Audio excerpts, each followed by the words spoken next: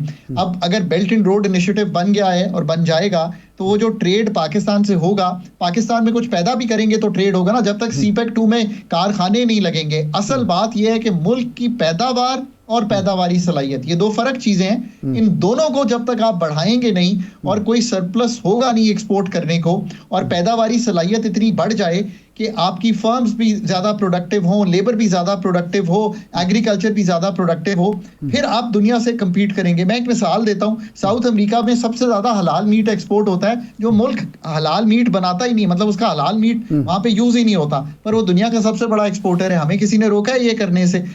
But this ارشاد صاحب is real hard work.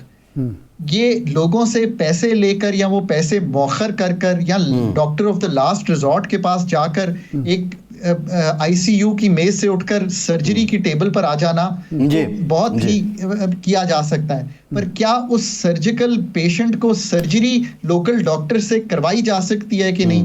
That remains to be the open question. صحیح، time ختم ہو گیا. ڈاکٹر صاحب بہت شکریہ. خاقان نجیب ہمارے ساتھ موجود تھے. ارشاد صاحب آپ کا شکریہ. آج کے پروگرام سے اتنی اجازت دیجیے.